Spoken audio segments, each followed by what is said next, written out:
I'd like to take a few minutes to take you through some of the major milestones in our understanding of nuclear fission. And what we have to do is go back just a little bit before the year 1900. And this timeline is specific to radioactivity heading toward our understanding of nuclear chemistry and nuclear physics, and fission as sort of a big product, right? And so it kind of begins in 1896, although arguably you might start it a little bit earlier with the discovery of X-rays. But we can start with 1896. And in 1896, this starts with Henri Becquerel. And I'm sorry if my pronunciation is not awesome. And he discovered that some uranium compounds release X-rays. X-rays had just been discovered.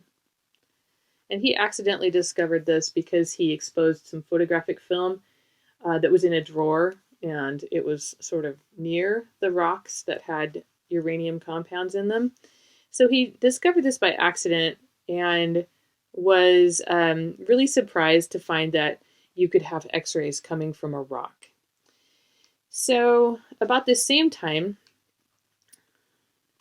1898, you have Marie and Pierre Curie,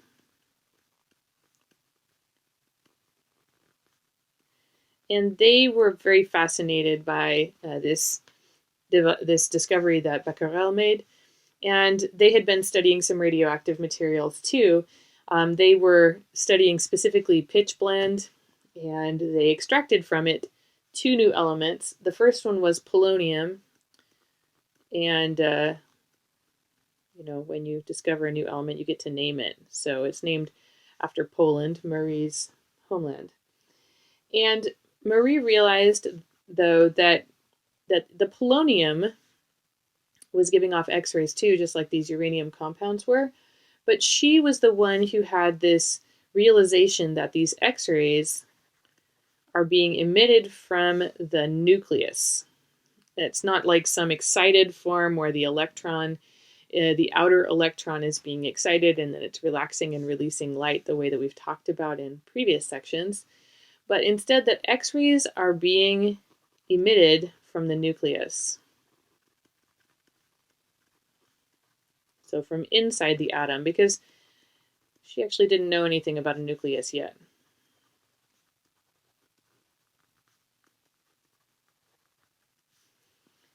Because at this point, we really didn't have a good sense for how atoms were constructed. And it was only in 1897, I guess I better draw an arrow here, that J.J. Thomson discovered electrons.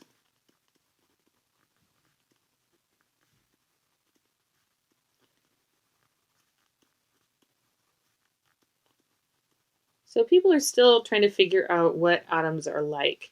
They know that you have different elements. They know that they react in proportional ways. But, the rest of it, we have a periodic table that's organized by characteristic for those elements, but there's still so many things that are unknown. So there's a lot of research going on at this point, though. And so in 1899, you have Ernest Rutherford. And I should point out that research is happening in multiple different places, right? So Becquerel and the Curies, they're in France. J.J. Thomson and Ernest Rutherford are in the United Kingdom. And we'll come to some more different places too. So Rutherford discovered that in addition to these X-rays, you could get two additional things to be emitted. And since he didn't know what they were, he just called them alpha and beta. And he knew that they were both charged. The alpha was a positively charged and the beta was a negatively charged. And after a while, with some research, they figured out that beta was actually just electrons again. So we've already talked about Ernest Rutherford and the gold foil experiment that he designed. So pretty shortly after this, he realized that an atom has a small, heavy nucleus, and then the electrons are kind of outside of that nucleus in a cloud. But it wasn't until 1932 that another one of his students, James Chadwick, actually discovered neutrons.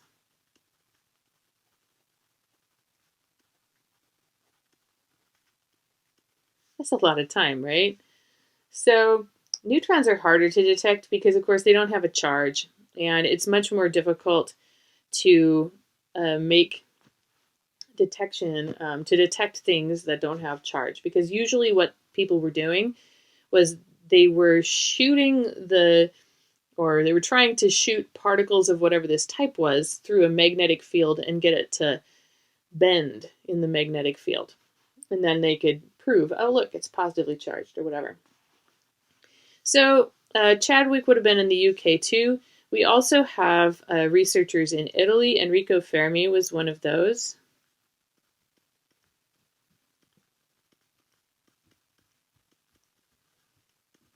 You have Niels Bohr in Denmark.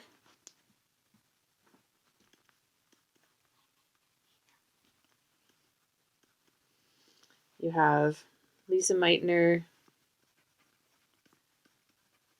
and Otto Hahn in Germany. So there's a lot of research happening.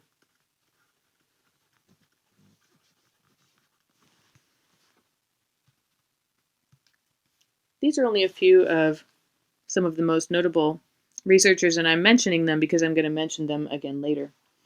So throughout the 1930s, everybody just kind of ran with the idea that atomic nuclei could give off alpha, beta, and gamma radiation. I forgot to mention gamma radiation, so let's go ahead and talk about those just a little bit more. So we have alpha radiation, which turns out to be a helium nucleus. And then you have beta, which are the electrons. And then gamma radiation were those X-rays. And the only difference between gamma radiation and X-rays is that gamma radiation is higher energy. And it comes from the nucleus. So typically that is the distinction that we give for gamma radiation. All right, so everybody said, okay, I guess we have this nucleus in the atom and somehow it's giving off these particles, and then out here we have our electrons hanging out in whatever way they happen to do. And a lot of people had been doing research on the nucleus and collecting a lot of data, and it wasn't until 1938, the end of 1938, that Lisa Meitner realized that atoms could actually split not just in little pieces, like shooting out a helium or a helium nucleus or an electron, but they could actually split into multiple smaller atoms. And at the same time, so, all right, we're talking late 1938. Scientists are affected by world history just like everybody else. So if you think back to what the 1930s were like, in the US, things were pretty bad for quite a long time because we had the Great Depression. So the economy was pretty bad. Economy, lots of places, was not so great. And then in Germany, you have the rise of Nazism. And Lisa Meitner, as I mentioned, was in Germany working with Otto Hahn. But she was a Jewish scientist, and so she ended up having to flee to Sweden because she had, in Germany they'd passed laws that if you were a Jewish, then you couldn't hold a job like a professor, and she had been a professor. So she lost her job and she had to leave the country. And lots of scientists were fleeing and emigrating either to the UK or to the US due to anti-Jewish sentiment. A number of them were Jewish, and just other anti-Jewish laws making life difficult, or maybe they had loved ones. Their partner, Enrico Fermi's wife, was Jewish, and so they left Italy because there was anti-Jewish sentiment in Italy as well. So late 1938, Lisa Meitner has moved to Sweden.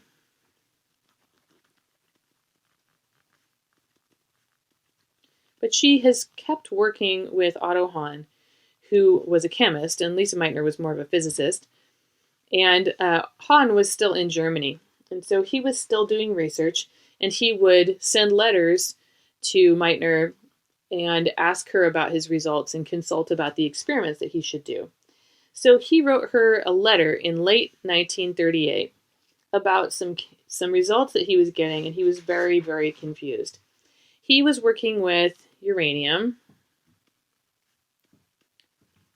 and in his samples of uranium, he would bombard them with some neutrons.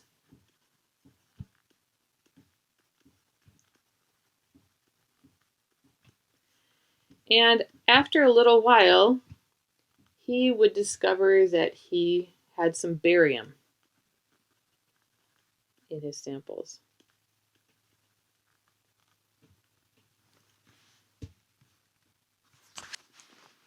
He had done chemical analysis before his experiment, and he knew that there was no barium in his sample before his experiment. Let's take a quick look at a periodic table. So let's take a look. Here's uranium. It's a pretty heavy element. And barium is over here. It's still a pretty large element, but it is quite a bit smaller. All right. So Otto was working with uranium. He did some chemical analysis on it. And before he bombarded with neutrons, there was no barium. And afterwards, there was also barium, in addition to whatever else, uranium, presumably, that was in his sample. So he wrote this letter to Lisa Meitner, and he said, "What do you think is going on here? I've been really careful. I've replicated this experiment, and I still am finding barium in my samples."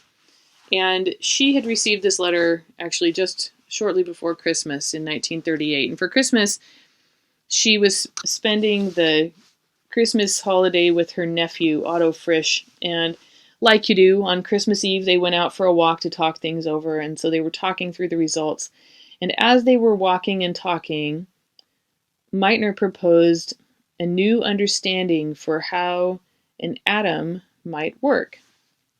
So we usually tend to think about the atom as sort of a rigid sphere. We visualize them as these kind of spherical shells.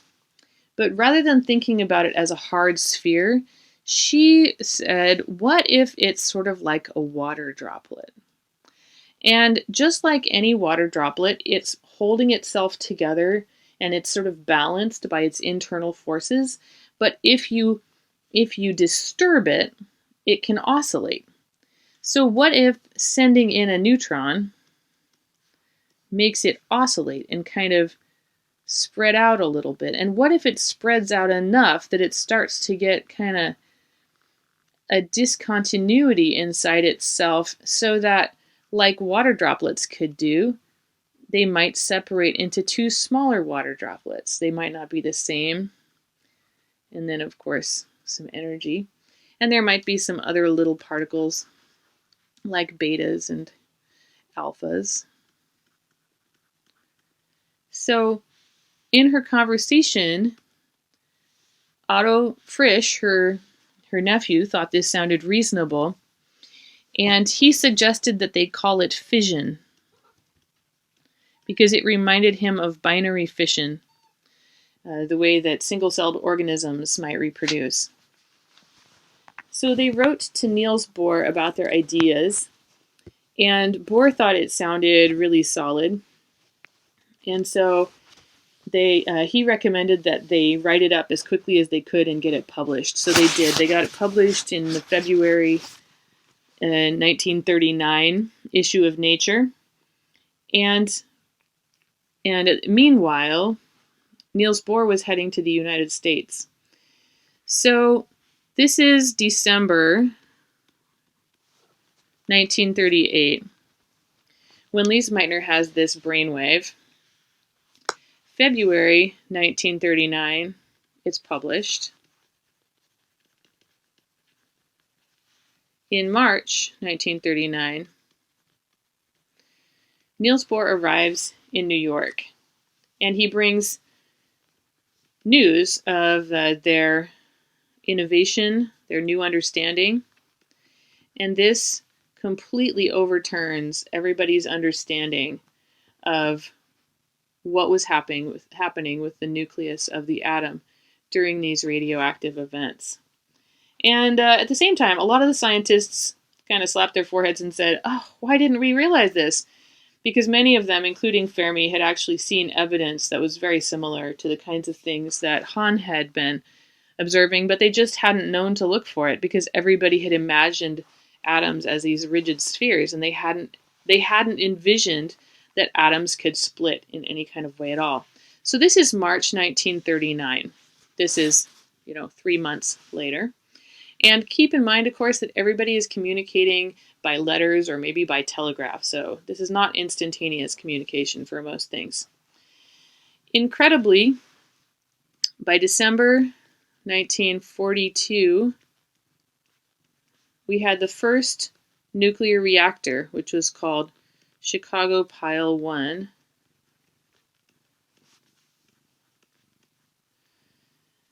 That was successfully created at the University of Chicago. Under the direction of Enrico Fermi, among others. And this was one of the many accelerated projects that was involving nuclear physics and chemistry that was part of the Manhattan Project. So what I want you to notice here is that you have 4 years, only 4 years, between the idea, this understanding of what the atom was doing, and the fact that fission could happen, to this point where a nuclear reactor is created that can produce electricity. I mean, it wasn't hooked up to do that in the Chicago Pile 1. But it could have been hooked up to produce electricity. So you have only 4 years between the idea and a working model. I find this super exciting. And one of the really amazing innovations that came out of the Manhattan Project. Now, obviously, not all of the things that came out of the Manhattan Project were fabulous. But if you were finding this interesting, then you might want to read Richard Rhodes's book, The Making of the Atomic Bomb, which I used for a lot of the resources here.